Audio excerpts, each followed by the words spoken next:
Eu na seca era feliz, eu mariscando era feliz. Porque se eres moza, corríamos diante dos mariñeiros, cando viñan os mariñeiros de reemplazo cando había a veda, e viñan a botarnos fora porque non se podía traballar. Nós non tiñamos outro medio de vida, entonces a minha fábrica non me gustaba. Aunque miña nena andaba nas fábricas de noite, viña, vente, que vou falar con encargado e métote na fábrica. E mamá, a mí non me gusta, cheira moito, eu quero andar no servizo. Ou a atar, ou a depuradores, ou onde sea.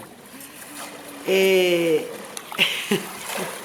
digo miña nai, pois se queres ir pa a seca, hai que ir todos os días. E bueno, pois hai que ir todos os días. Non quero máis remedio. Xamos pa a seca, e cando chovía, non había roupa de aguas como hoxe, non había fundes. Entón, miña nai intentaba convencer cal meniña que logo vimos.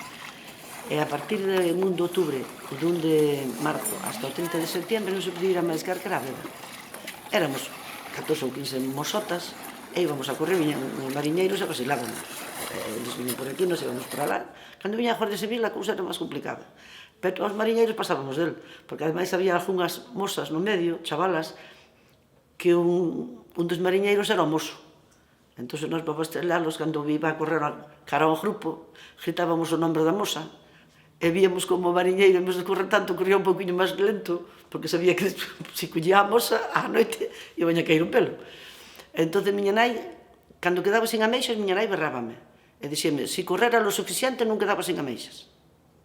E eu escapín por ali e por alá, que enseña aquela, e ti fostes no medio do grupo das... Van as mozas, van a vacilar as autoridades, hai que escaparlle. Pois se te collían eran 1.500 pesetas. Ou quitaban... Se o mordo contramestre estaba bom nese día, o único que che facía era quitarche o marisco. E se non, a multa era 1.500. E a multa nunca paguei, para patar vi moitas veces sin marisco. Moitas veces. Pero miña nai, no inverno, a partir dun de marzo, as mañás ainda eran frías. E xa non podía ir de botas. E dixen, niña, hai que ir descalza, ao mellor con 10 ou 11 ou 12 anos. Hai que ir descalza porque senón non podemos correr. E aquelas areas de correlo, as areas esas que Ramón Cabanillas decía que eran como a ouro vello, agullas de ouro vello, pois esas areas metíanse nos pés, doían que nin Dios. E había que correr descalzo por riba daquelas areas, e aquilo corrías, pero fuma de caroso, porque as areas che picaban e porque viño outros detrás. E dixeña, mamá, isto está moi frío, me dá moitos pés. Pois mexa aí e mete os pesiños. Facía unha mexaba, e donde mexaba, metía os pés, cantabas un pouco, e dali xa estaba lista para ir a correr ou para ir a traballar.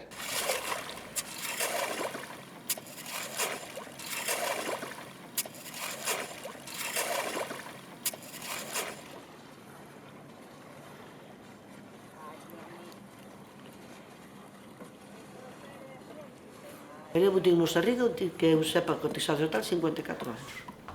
Entre unhas cousas e outras. E sentí moi pronto. Estou tan contenta, satisfeita, da labor que sigo facendo en Guimatur, axudando a vender o marisco das miñas compañeiras, porque cando falo en Guimatur non falo solamente das miñas experiencias, falo de como collemos o marisco, como vendemos, como sembramos, como limpiamos. Esta es unha almeja fina, y esta es una japónica. Mirad la diferencia, aunque parezcan iguales, ¿ves?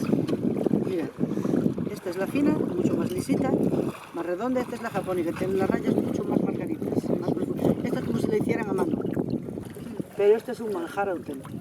Esta hay que comerla cruda. Les digo que cocinarla es un crimen. La abres por aquí con una vajita muy finita. Y al meterle en la boca la comida es blanca, es mantecosilla, sabe a mar, pero no es agua salada. Sabe a mar, pero te apetece seguir comiendo, blandita, moi suave. Estou axudando a vender o marisco das miñas compañeras e dándoña a conocer á xente que o desconoce, porque a xente vai a Madrid, vai a Barcelona, vai por aí e topa o marisco nunha marisquería. E non sale de multinacionales, salen de mulleres e homes que están aí achados copa arriba, traballando un marisco, e facemos unha labor da mesma maneira que facían nosas nais, coas mesmas armas e cos mesmos sitios, pero organizadas. Pois ele sempre nos inculcou ser independientes, e dixeme, por que non ves a mariscar que coñeces, e isto só vas unhas horas agora que se vai a organizar, e despois tes tempo libre para a túa familia. E así foi como empecé, como se pagaba, era obligatorio cotizar á Seguridade Social, pois foi cando empecé. Traballamos sobre 14, 15, 16 días, dependendo dos meses, e o resto do día telo libre. salvo cando temos que ir algún día na primavera ou no verán a limpiar algas ou a vixiar, pero son 3-4 días no mes, non son máis. Entonces foi cando me empecé aquí. Entonces empecé aquí, os primeiros anos foron moi duros porque estaba todo o banco marisqueiro sobreexplotado de poder traer todo para a terra, pero eu como tiña libertad para atender aos meus fillos, pois entonces aí continuei. Desde 2004 foi cando empezamos co turismo mariñeiro, e é verdad que é unha actividade que é moi enriquecedora, porque coñeces a moita xente, ves a satisfacción da xente que ven de coñecer o teu traballo, de valoralo, porque de feito cando nos empezamos coas rutas, a xente maior dicía, ahora, as señoritas veñen e van facer turismo mariñeiro para poñer os tacóns e dicir que son mariscadoras, pero que veñen a enseñarñe aos turistas na máis.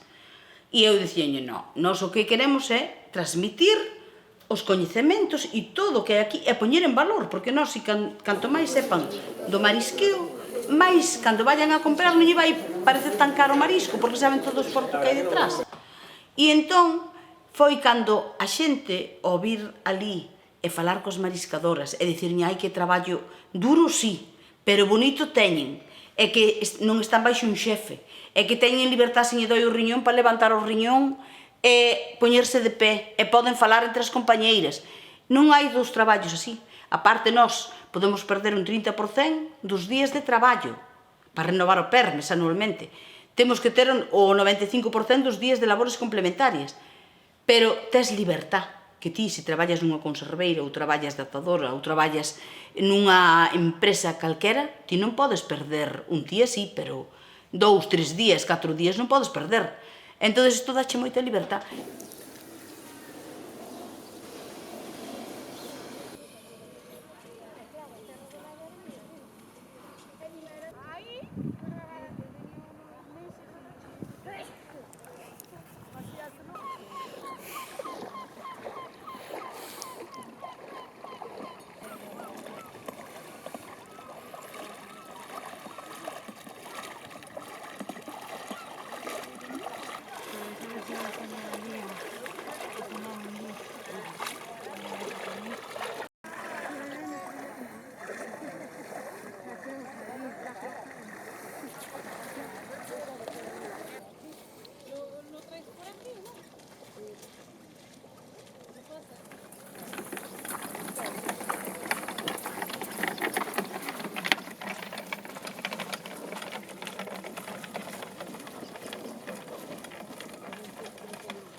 Para...